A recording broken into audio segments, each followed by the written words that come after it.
가수 소유가 사실을 바로잡았습니다. 20일 소유는 자신의 SNS에 델타항공 기내에서 겪은 일에 탑승 전 라운지에서 식사와 함께 제공되는 주류를 소량으로 음용했을 뿐 탑승 과정에서도 어떠한 제재나 문제 없이 탑승을 마쳤다고 강조하며 만취 상태가 아니었음을 명확히 했습니다. 이어 탑승 후 짐 정리를 마치고 식사 시간을 확인하기 위해 승무원에게 문의했으나 제가 영어로 완벽하게 소통할 정도의 실력은 아니기에 대화를 진행하기 어려웠다며 한국행 비행기이기에 한국어가 가능한 승무원이 있을 거라 생각했고 이를 요청하는 과정에서 제 영어 문장이 오역되어 잘못된 내용으로 전달됐는지 사무장과 보안 요원이 왔다고 밝혔습니다.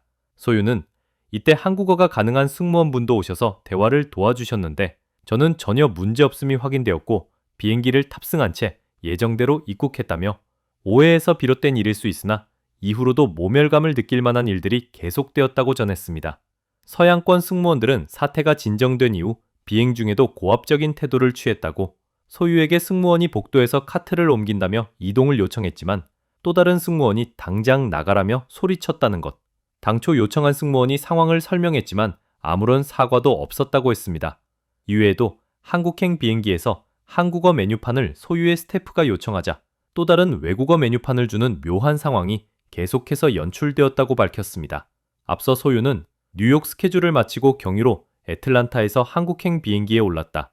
너무 피곤한 상태에서 식사 시간을 확인하려고 한국인 승무원을 요청했을 뿐인데 사무장은 제 태도를 단정하며 저를 문제 있는 승객처럼 대했고 갑자기 시큐리티까지 불렀다며 비행 내내 차가운 시선과 태도를 견뎌야 했다. 그 순간 이게 인종차별일까라는 생각이 들었다.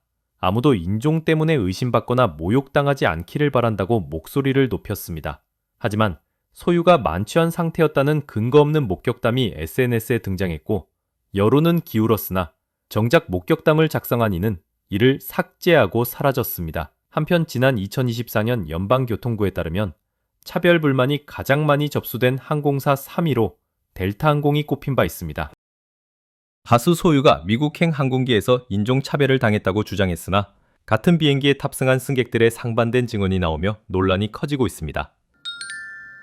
19일 소유는 자신의 SNS를 통해 뉴욕 스케줄을 마치고 애틀란타발 한국행 비행기에 올랐다며 너무 피곤한 상태에서 식사 시간을 확인하려고 한국인 승무원을 요청했을 뿐인데 사무장은 제 태도를 단정하며 저를 문제 있는 승객처럼 대했고 갑자기 시큐리티까지 불렀다고 폭로했습니다.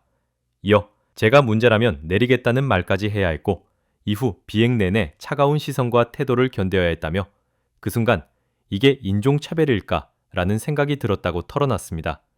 또 15시간 넘는 비행 동안 아무것도 먹지 못했고 그 경험은 인종적 편견에서 비롯된 깊은 상처로 남았다며 아무도 인종 때문에 의심받거나 모욕당하지 않기를 바란다고 덧붙였습니다.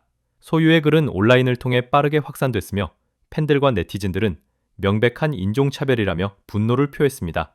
그러나 20일 각종 온라인 커뮤니티에는 소유와 같은 비행기를 탔다는 목격담과 함께 일부 승객들은 소유의 주장과 전혀 다른 상황을 전했습니다. 한 이용자는 밤 비행기라 처음엔 몰랐는데 시끄러워서 봤더니 소유였다.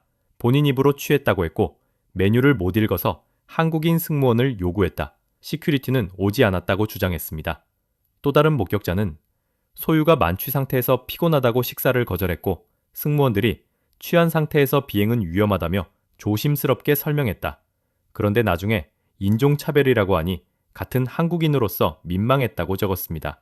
이 같은 상반된 증언이 이어지자 단순한 인종차별 피해 고백으로 받아들여졌던 소유의 폭로는 진실 공방으로 번졌습니다.